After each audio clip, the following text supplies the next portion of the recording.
Bueno, muchas gracias por venir, lo primero. Me llamo Jesús García, soy Jesús, para la mayoría me conocéis, y es el momento de empezar esta conferencia, este acto, y soy el encargado de contarlo.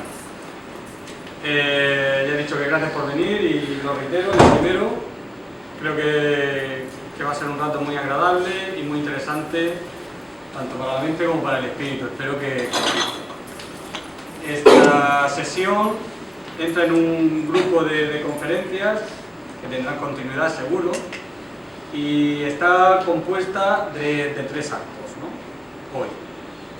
El primer acto es la conferencia, que por la que estáis aquí, durará pues, no más de 1 hora y algo, ¿no?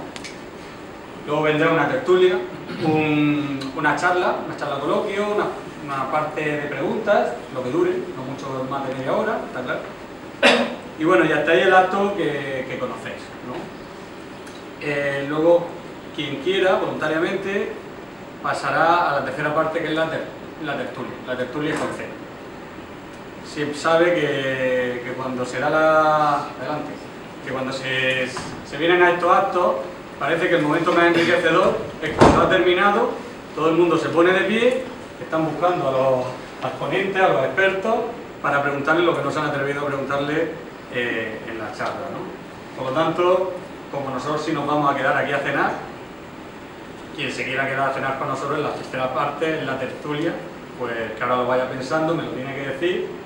Primero porque se lo tengo que decir a la cocina del restaurante, y segundo porque tiene su coste, ¿no? La cena del restaurante lo pone a 30 euros y que lo sepa. Entonces esas son las 3 partes, ¿eh? El que quiera, pues cuando termine la última parte, yo voy a estar por aquí por la puerta, me lo aviséis, oye, yo me quedo a cenar, si no, o lo que sea.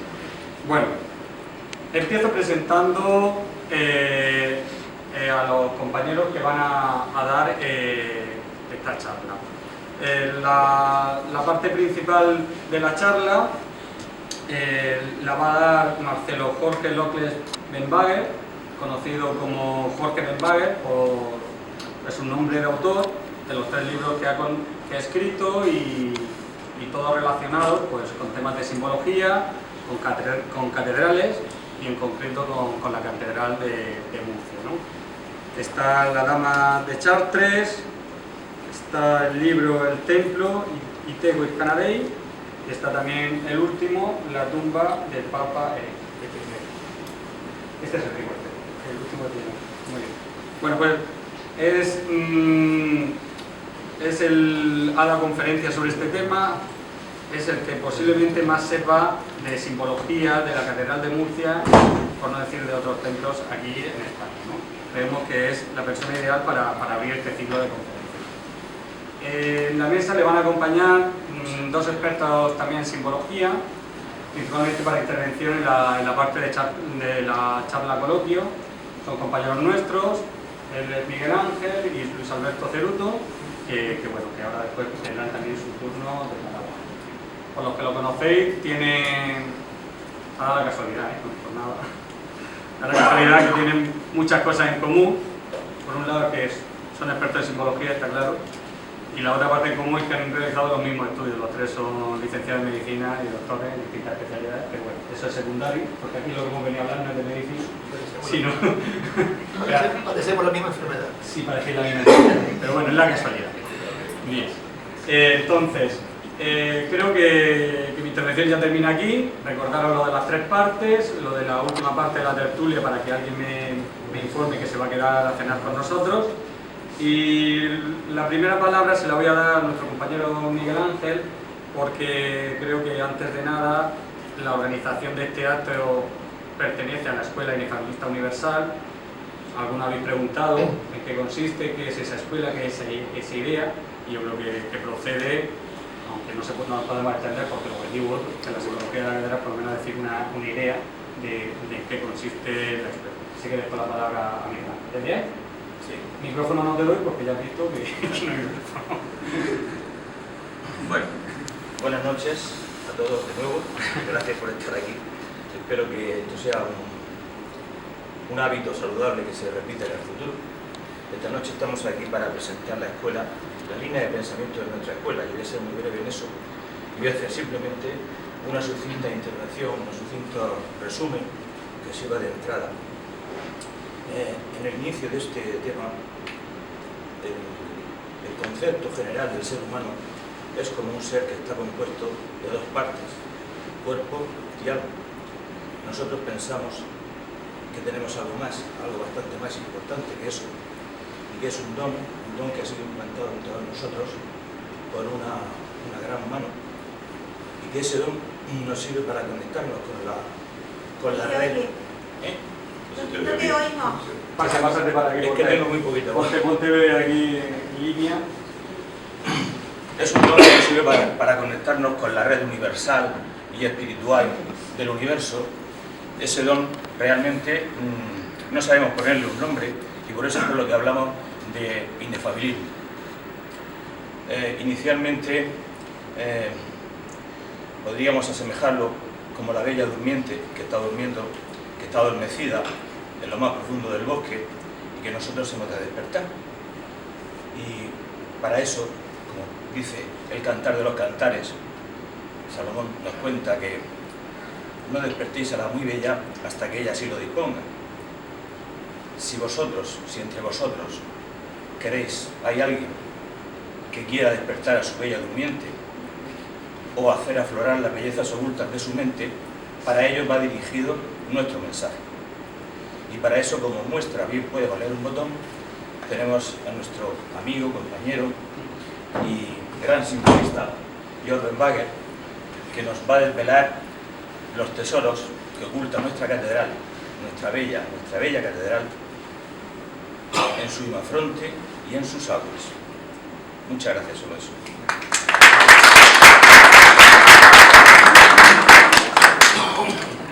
Bueno, muy bien. Daros las gracias de nuevo, la bienvenida ya es redundante. Así que daros por agradecidos y por bienvenidos ya con mis compañeros. Pero para ordenar un poco esto y matizar, yo no creo que sea de ninguna manera quien más sabe del simbolismo de la catedral, pero sí que la apreciación simbólica de los templos tiene sus puntos de vista. No motiva nuestras reuniones el hablar de lo que está harto publicado y lo que todo el mundo sabe sobre el simbolismo de las iglesias y que puede leerse en cualquier prospecto, sino que vamos a intentar buscar algunas otras opiniones. El objetivo fundamental de desarrollar la filosofía en torno a los símbolos sagrados es aportar nuevas cosas, aportar nuevos contextos, aportar nuevos conceptos. Entonces vamos a presentar de alguna manera algunas cosas que sí que están a la vista de todos, son muy fáciles de encontrar, pero también algunas otras que son ideas nuevas para muchos, muy estudiadas en otras escuelas, pero inclusive algunas bastante originales, ¿no? Que son de debate interno, personal, y que vamos a compartir con la gente que así lo desee, que desee compartir estos conceptos. Sin extenderme mucho más, todos conocéis la Catedral de Murcia, vivís aquí, sabéis que el imafronte, vamos a hablar solamente de parte del imafronte porque me han bordado mucho el tiempo, de hecho son charlas muy largas, pero bueno, la recomendación estricta de que no puedo pasarme de tiempo hace que tenga que cortar mucho de ello. Voy a tratar de rescatar lo mejor y dejaros algunas cosas para que podáis pensar en ellas. El imafronte de la catedral está, el que podemos ver ahora, está construido a mediados del siglo XVIII, lo sabéis, por el arquitecto Jaime Bort. Esta escuela es una escuela muy influenciada por algunas escuelas de Italia, y claro, es un estilo barroco, avanzado ya al Renacimiento, cuando las filosofías y las presentaciones simbólicas habían cambiado bastante. Al principio, en las catedrales que comenzaron siendo románicas, la interpretación de la oscuridad de la caverna, de ir a buscar la luz interior dentro de la caverna, que representaba aquellos sitios donde nuestros ancestros en las filosofías iban a iniciarse. Luego, en el gótico, el esplendor de la luz, el crecimiento hacia arriba, el concepto del útero, del concepto de la generación de la madre, pero fertilizada por la luz del sol y traducida a su vez por los vitrales, cambia radicalmente el concepto. Y en el Renacimiento, por una serie de eventos políticos, sociales y decisiones de la Iglesia también que han influido, y también por la evolución de la sociedad, estos métodos simbólicos cambiaron. A lo mejor un poco más de oro, un poco más de refulgencia, pero los símbolos ocultos siempre ocultos a la vista, se expresaron de una manera diferente. Y eso es lo que vamos a tratar de discernir aquí en el limafronte de esta catedral, que es para mí uno de los más hermosos de Europa. Primero quiero presentaros esto, es una página web oficial de la Comunidad de Murcia, porque ellos se han encargado de hacer unos registros fotográficos de la catedral que son excelentes, son realmente muy buenos. Siempre que doy esta charla las doy con esas fotos, con las fotos de ese registro, de esa aplicación que tienen, porque es mucho más fácil verlas ahí, tienen mejor resolución y son más accesibles que si las fotos las sacáramos nosotros mismos. Realmente he descargado las mías y he usado esta, y por eso os recomiendo que si queréis explorar la catedral, que os permite hacerlo punto a punto, con sus explicaciones de los personajes y todo, este es el lugar indicado, esta es la página adecuada para ello. Sí, si apagamos un poco la luz de aquí va a ser mejor porque eso no se ve.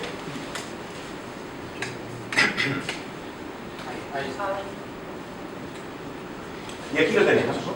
De esto vamos a hablar. Este limafronte realmente es una obra de arte, pero que además tiene un contexto morfológico no habitual, ¿vale? He visto muchos trabajos de gente que especulaba con un triángulo, ¿vale? La formación es un poco extraña, parece que esta cúpula deja mucho espacio alrededor, no parecen aprovecharse bien los espacios, no es muy práctico desde el punto de vista arquitectónico, estructural digamos, para hacer una obra cualquiera, utilizando lo mejor posible el espacio. Sin embargo, bueno, a raíz de eso estamos pensando entonces que quizás la intención del artista no es utilizar bien los espacios, sino expresar un símbolo. Mucha gente se ha pasado buscando el símbolo sobre esto, cada uno tiene el suyo y yo también tengo el mío, nosotros tenemos también nuestra interpretación. Y de eso vamos a hablar luego. Hay quien ha interpretado un triángulo y refleja la base en el suelo y la cúspide arriba. Realmente representa bastante bien un concepto que es el triángulo hacia arriba, muy utilizado por las religiones, sobre todo las religiones solares. Esta es una religión judeo-cristiana y mucho tiene que ver con esos conceptos. El triángulo hacia arriba siempre ha sido representado como la expresión del hombre hacia Dios. Es muy propicio para un frontispicio de una catedral en el barroco y con intención de esconder a la vista alguna simbología. A pesar de que aquí se vea truncado, realmente antiguamente daba muy bien esta imagen porque el frontispicio tenía por encima una enorme cruz y a Santiago clavándola en el suelo, arrodillado. Hubo que retirar esa estructura porque se empezó a alterar con los terremotos, los movimientos y las lluvias y había riesgo de que se cayera hacia la calle, entonces la retiraron. Pero con esa cruz arriba sí quedaba la forma de triángulo muy interesante. Pero siempre fue del interés de muchos investigadores, artistas, historiadores del arte, buscarle el fundamento a por qué esta construcción, esta modalidad. También tengo que deciros que esto en el norte de Italia se ve bastante y también en el norte de España. Si recorréis iglesias vais a encontrar esto, sobre todo en la Toscana, bastante, porque las escuelas que dan origen a este tipo de filosofía vienen de Italia.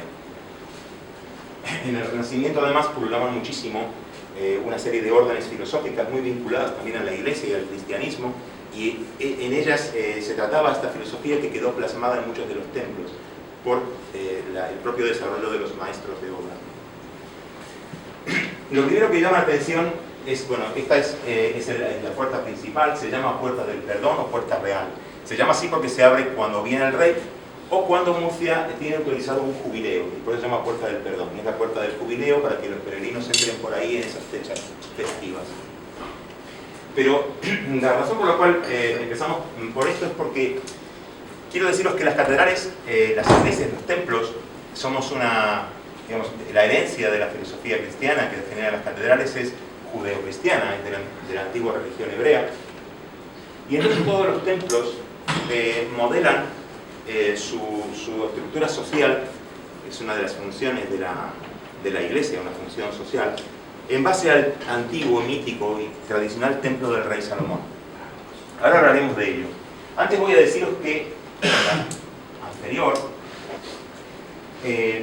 hay que resaltar una característica fundamental de esta fachada, y es su tridimensionalidad. No se aprecia bien en las fotografías, pero si vais personalmente vais a notar que es envolvente. La tridimensionalidad es espectacular. Esto da mucho juego para la historia del arte porque permite que las sombras, el juego de luces y sombras al transitar el sol, genere imágenes diferentes durante todo el día. Esta tridimensionalidad es única, es muy poco frecuente entre las catedrales y es uno de los grandes logros del arquitecto. Pero es que hay algo más en ese símbolo. En cuanto a la estética, estamos en claro que es una obra de arte por ese efecto envolvente. Pero si le preguntamos a la gente que viene a visitar la catedral y bueno, esos paseos que se hacen muy frecuentes, y le pregunto a uno a la gente generalmente ¿qué impresión te da esa catedral envolvente, con esa forma, con esa morfología? Es muy común que la gente la vincule con una concha marina. Y es muy interesante porque la catedral está llena de conchas, repleta. Lo que interesa de esto es que la concha es el símbolo del secreto que se guarda como tesoro y que es una labor descubrirlo, abrir la concha para descubrir su tesoro, que es su secreto. Es un símbolo muy utilizado de la antigüedad y aquí tiene un valor muy interesante. Además de vincularse con el secreto, sabemos todos que en la tradición se vincula con la peregrinación, sobre todo en Santiago de Compostela, porque la concha está muy vinculada con el mar, con el agua.